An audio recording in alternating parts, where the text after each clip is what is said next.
So to start with, let's first understand what are the similarities in all these traditions of Asia, India, China, Japan, Buddhism, Hinduism, Jainism, Taoism, Confucianism, and Shinto, right? These are the indigenous traditions of Asia. Then we compare them as a broad sweep with Western religions. Now, when I say Western religions, what I mean is the indigenous traditions that started from the Middle East and then they spread across the world. They can also be called as Abrahamic religions, Judaism, Christianity, and Islam I'm thinking of. But when we make such broad sweeps across the world, right, across time and space, across geographies, across chronologies, we have always some problems. So I will be making a lot of generalizations. So to start with, I want to start with noting my own caveats, my own exceptions to the generalization that I'm going to make in this almost 20 slides long presentation. What are those exceptions? What are those caveats or footnotes, right? So when we study a lot of cultures together, a lot of linguistic cultures, a lot of languages are involved, a lot of terminologies are involved, a lot of words are involved, right? So this is a view from an indigenous Asian person looking at the world from these wide lenses. So far what has happened is Western academic traditions look at Asia from their lenses. This is an attempt to turn the table, look at the Western cultures from an Asian perspective, from an Indian perspective, right?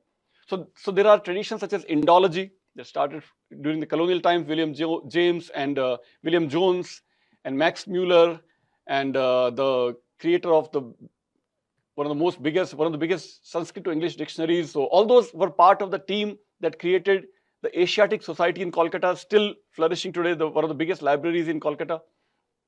So Indology started during the colonial times. Buddhology, study of Buddhism. Sinology, study of China.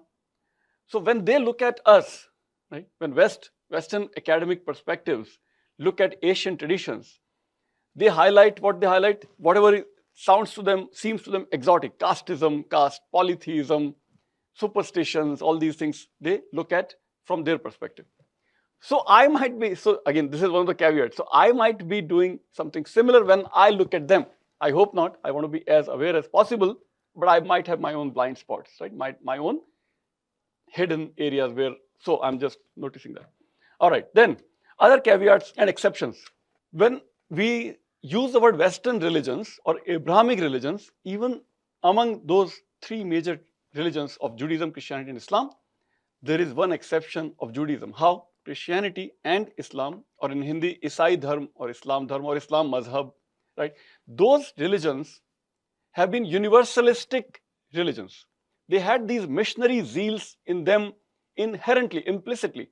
Christianity was never limited to just one country or one culture or one language.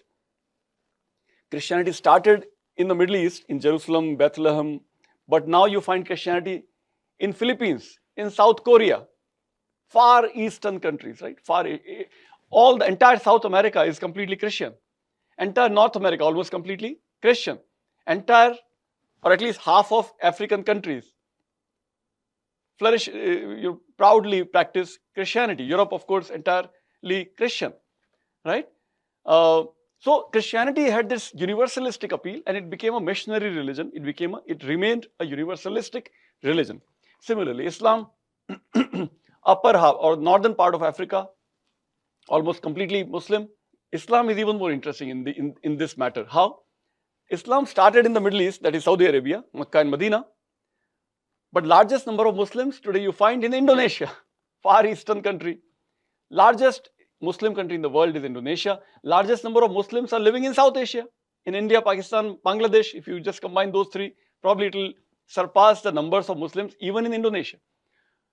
So Islam, should we consider it as a Western religion or an Asian religion? Right? That's the question. Christianity, should we consider it as a Western religion or Asian religion? So my argument, what convention I'll be following in this presentation is that the origin or theology or history is what matters to us for this presentation. So for historical reasons, for philosophical reasons, and for theological reasons, we are combining Judaism, Christianity, and Islam, because all three are Abrahamic religions. Even though Judaism is kind of an exception, it was never a universalistic religion. But Christianity and Islam, we are clubbing with Judaism. So all these are Western, because they all started from same place with similar lineage of prophets: Adam, Abraham, David, Moses, Jesus, and Prophet Muhammad. So they follow the same lineage. Prophet Muhammad can also be traced to the origin of this lineage from Abraham. So that's why they are called as Abrahamic religions. So Islam is also called as Abrahamic religion. Christianity, of course, is called as an Abrahamic religion. All right, so I hope that was clear. Then when we use the word Western religions, I said that almost entirely North and South America are entirely Christianized today, or even Africa, at least half of the countries, African countries are also Christians. But we have to also note the caveats or exceptions that many of these continents also have their own indigenous people. They have Wicca people. Wicca is kind of a new age movement. Voodoo kind of also groups. Native Americans in North and South America. Africa has its own indigenous traditions. So we are not discussing those indigenous cultures of all these continents, or even in Asia, we have so many similar indigenous cultures also, but so we are not looking at those cultures. So when we say Western for this presentation, we'll be covering mostly Christianity and Islam on the one hand, and in Asian cultures, we'll be discussing Hinduism, Jainism, Buddhism, Shinto, Taoism, and Confucianism. So I want to make that clear. Okay, now in Asia also, there is a huge exceptional religion that is different from other indigenous cultures of Asia, which is that almost all of the philosophies of Asia, Hinduism, Jainism, Confucianism, Taoism, and Shinto, these five are almost completely, 99.9%, they are ethnic religions, ethnic philosophies. What do I mean by that? You don't really get to choose to convert to Jainism or Hinduism or Confucianism or Taoism or Shinto. You're born into those five philosophies, five cultures, five religions, five cultures, whatever word you want to use. So that those five are ethnic. Just as Judaism is also ethnic, you don't really get to convert to Judaism in the Western category. In Asia also, these five are ethnic. But then in Asia, we have a huge exception, which is that Buddhism. Buddhism started from, Buddha was born in Lumbini, Nepal. Buddhism flourished in UP, Bihar initially. Then it got transplanted to Tibet, where local indigenous Tibetan people, the biggest example being the Dalai Lama. He is not ethnically North Indian or South Indian. He's a Tibetan, but he proudly practices Buddhism today. One of the most well-known figures of Buddhism today in the world is the Dalai Lama, who is not ethnically North Indian or South Indian, right? Similarly, Buddhism, because it spread across Asia, a lot of Vietnamese great scholars, monks are ethnically Vietnamese, Koreans, Japanese, Chinese, and on and on. So Buddhism, almost from the beginning, was not an ethnic philosophy, culture, religion, or tradition. So Buddhism in that respect remains kind of an exception. Yet for this presentation, we are including Buddhism, of course, in Asian culture, because Buddhism is an indigenous religion, culture, philosophy, tradition of South Asia, India, and then it spread across Asia. Okay, so I hope that's clear. All right, now let's start. So now this was all the kind of the prequel or a glimpse or a teaser to what is coming your way. All right, now first slide of my presentation, I'm beginning now. So we want to also discuss the terms religion and philosophy and dharma. Religion is the word that should be used and that is used for Judaism, Christianity, and Islam. But religion, can that word be used for Asian? So I've been using 4 words for Asian cultures, traditions, religions, philosophies, right? Because it's very complicated when we apply that Western word, religion, for Asian cultures. So, but what exactly is religion? If we define that word, religion word comes from Latin word religio, which means reverence or conscientiousness, right? It can also mean, if you break the word religion, you can have two Latin words, res, which means with regard to, and legere, to gather. Okay. Then another interpretation of the word religion, third interpretation can be again, repeat, revision, again, and lego, to read. So reverence with regard to gather, and to reread, again, read. These three are core interpretations, meaning, significances of the word religion. Now I'm quoting a very senior scholar of Hinduism, of religion at McGill University. He's still with us, professor, very senior professor, scholar, Professor Arvind Sharma. How he defines religion? Religion is conclusive, only true path. If you follow religion, that's the only true path. You cannot follow any other religion, any other path when you follow one religion. So religion is extremely conclusive. Second, religion is extremely exclusionary. Those who don't follow it are excluded from salvation. If you don't follow one religion, you cannot follow anything else. You have to follow only that. Third, it's separative. It creates boundaries. It creates barriers. It creates a boundary. How? To belong to one must not belong to another. So in these three ways, he says, Professor Arvind Sharma says, in these three ways, the Asian notion of dharma is different from the notion of religion. That's the kind of a summary of the entire presentation. And I will show with many, many themes, many examples, many slides, how it applies differently for Asia and how it applies very clearly, very easily for Judaism, Christianity, and Islam. Religion word applies for Judaism, Christianity, Islam, but does not apply to Asian cultures. That is my overall theme. All right. Now, I'm quoting someone who was the first Indian or first Hindu to have gone to America. That was Swami Vivekananda, 1893. But with him went also a Jain scholar. His name was Veer Chand Gandhi.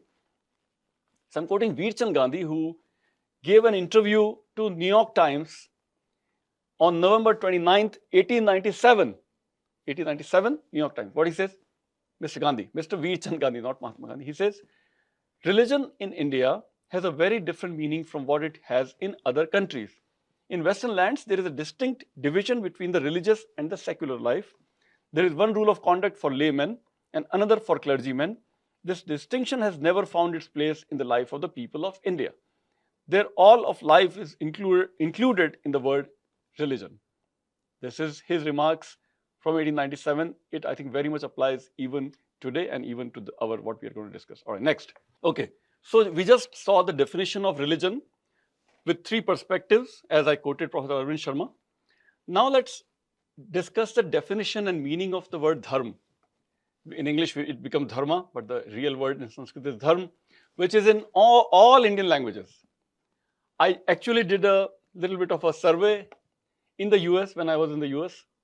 In a group, I found people speaking Tamil, Telugu, Malayalam, Bengali, Punjabi, Gujarati, Marathi, Odia, and I asked them all, do you have this word in your languages? Everyone agreed, yes, we have this word in our language. Odia, Tamil, Telugu, Malayalam, Bengali, Marathi, Punjabi, Gujarati, everywhere we find Dogri, Assamia. In all Indian languages, we find this word dharma. And it has a range of meanings, as you know, right? So let's go back to the original Sanskrit meaning first. Dharma word comes from dhri, root in Sanskrit. Dhri is a verb which means to sustain, support, and hold. So dharma has an intrinsic meaning of supporting, sustaining, and holding. Not reading a book, reading a scripture, not gathering a community, or not those three definitions that we just saw, not conclusive, separative, and so on. Those meanings are not inherently present in the word dharma, as we find in religion. Okay. Then, Mahabharata defines dharma as what? Dharanat dharma iti ahuhu dharmen vidrathaha prajaha yat syat dharana sanyuktam sa dharma iti nishchayaha. Out of many, many definitions of dharma, I think Mahabharata, this definition is one of the closest to my heart at least, and I think most of us would agree that Mahabharata defines it beautifully. Most likely, it's from chapter 12, section 110, verse 11. Mahabharata 12.110.11. Krishna explains dharma for upholding both this worldly affairs and the other worldly affairs. What does it mean? That all the practical matters, material matters, materialistic matters, and spiritual matters, this world and other world. It sustains, supports, and holds all kinds of matters, this world and the other world. So that is the definition of dharma from the Mahabharata.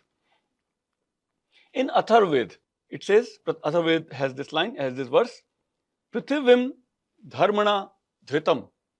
Again, that meaning of sustaining, supporting, and holding. That Prithvi is held by dharma.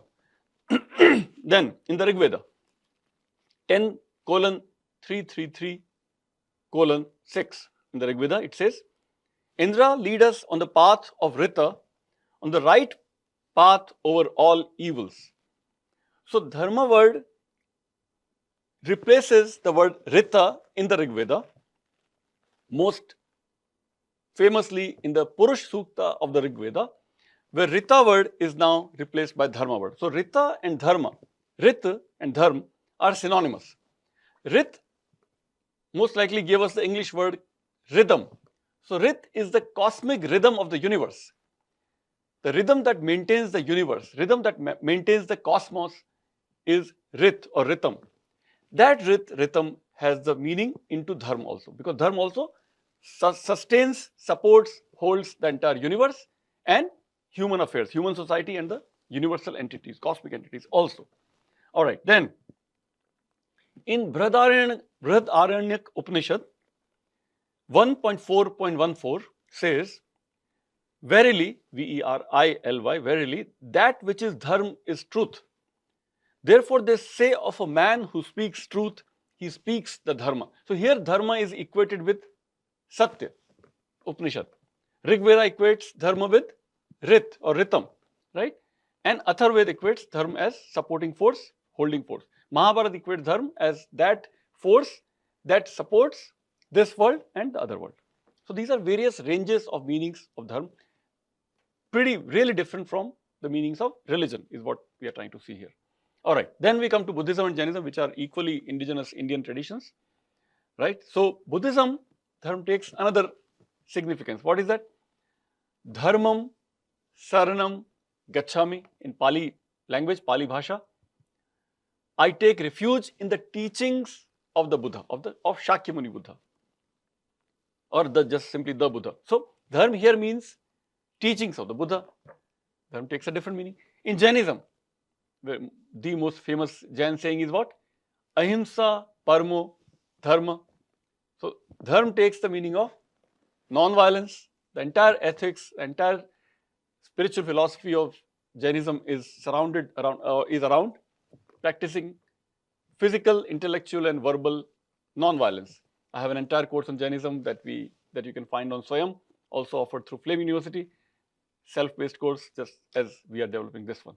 So Jainism takes dharma to a different dimension. Buddhism takes dharma to a different dimension, and various Hindu texts, we saw Upanishad and Ved and so on, they take dharma into different dimensions, really different from the meanings of religion.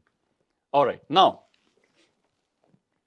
we come to more than 10 slides that will show that broad sweep of history that I was talking about in the beginning.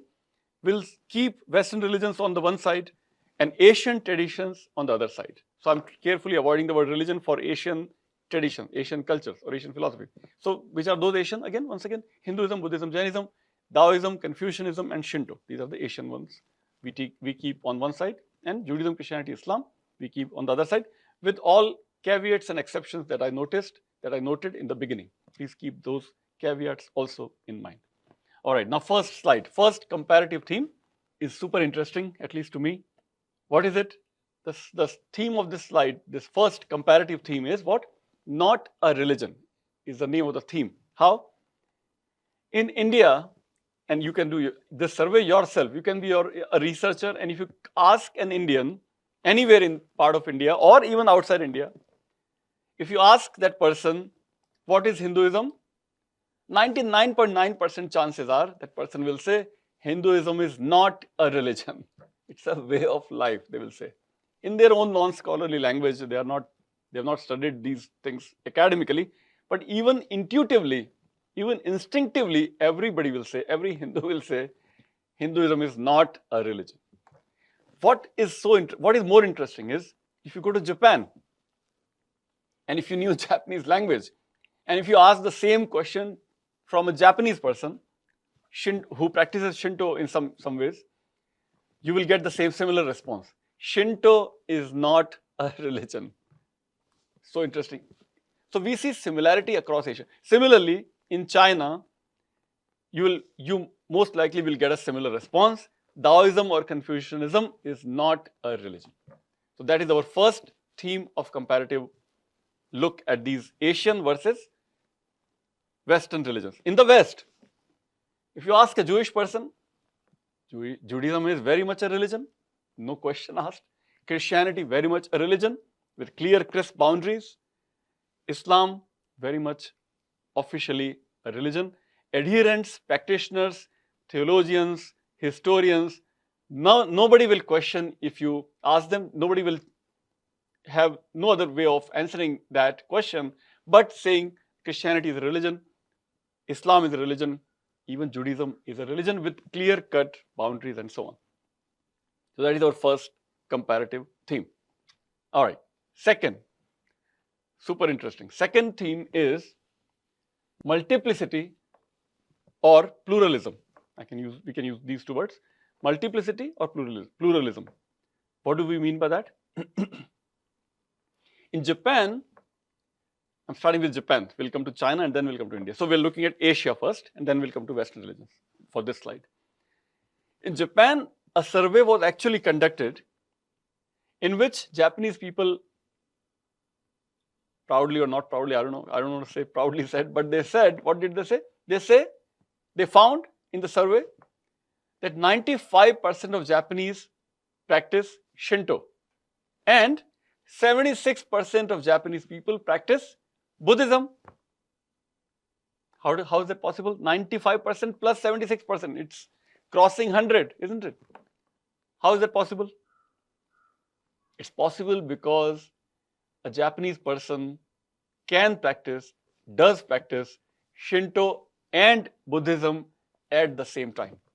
Same Japanese person will go to a Shinto shrine for wedding ceremony or whatever, or any ceremony, naming ceremony, wedding ceremony, just like Hindu ceremonies that happen at temple. Many of our ceremonies were done at the temple. Wedding ceremony, naming ceremony, death ceremony are all around Hindu rituals, Hindu rites of passage. Similarly, Shinto shrines conduct these ceremonies for Japanese rites of passage, Shinto rites of passage. But the death ceremonies in Japan happen according to Buddhism. Because Buddhism has this great grand idea of rebirth and so on. Shinto does not have that idea of rebirth.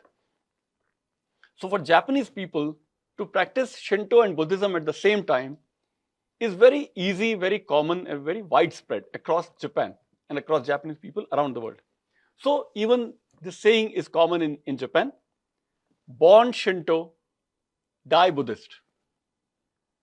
You're born according to Shinto rites of passage, you live your life according to Shinto rites of passage, but the death ceremonies, rite of passage, death rituals will happen according to Buddhism. So Buddhism and Shinto can be practiced by one person at the same time. So multiplicity, pluralism at personal level in Japan. Let's come to China now. In China, a Chinese person can visit a Buddhist temple. I've seen a Buddhist temple, grand Buddhist temple in Beijing, where people are doing aarti and dhoop batti, agarbatti, just incense sticks, just like we have in Indian Hindu temples in India.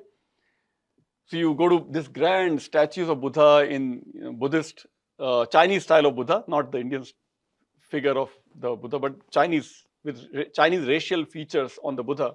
You find those temples in Beijing and other places in China. So you visit a Buddhist temple. Your personal ethical values can be based on Taoism You can worship your ancestors and your philosophies. Your work philosophy, your work ethic can be around Confucianism.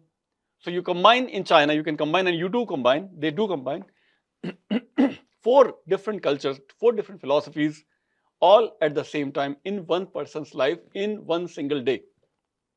Buddhism, Taoism, Confucianism, and indigenous practices of China to worship their ancestors. 4 kinds of cultures all together at the same time in China. Now let's come to India. I have asked this to many of my Sikh colleagues and Sikh friends, and you might have seen yourself, many of the truck drivers, Sikh truck drivers, will write on the back of their trucks, Jai Mata Di. They will proudly go to Vaishno Devi, Matha Tekne, for bowing down to goddess, right? Vaishno Devi, to give you an example. Yet, they also on Sundays will go to Gurudwaras.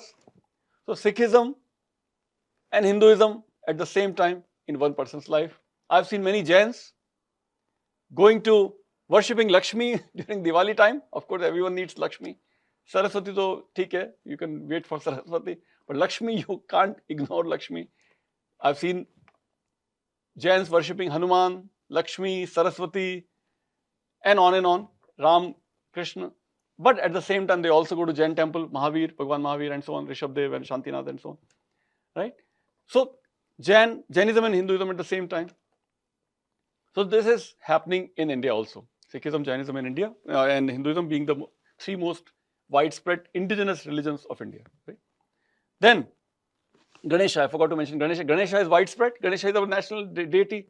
Any part of India you go, Shiva and Ganesha are most widespread deities across India and across Indian diaspora across the world, which are practiced, which are worshipped even by Jains, as I was hinting at, especially during the Diwali time, or when Jain people, when they have their own stores or businesses, you will find Lakshmi, definitely you'll find in Jain businesses around the world, around India definitely. All right, now let's come to West. So we saw Japan, China and India, pluralism and multiplicity at personal level in one person's life every day. Okay, now in the West, what happens? Is it possible? Have you seen a Jewish person practicing Christianity or Islam together at the same time? Unimaginable. You can't even imagine that. Can you find a Christian person who will also practice Islam or Judaism at the same time? Unimaginable. Can you find a Muslim person practicing Judaism or Christianity at the same time? Unimaginable. Impossible.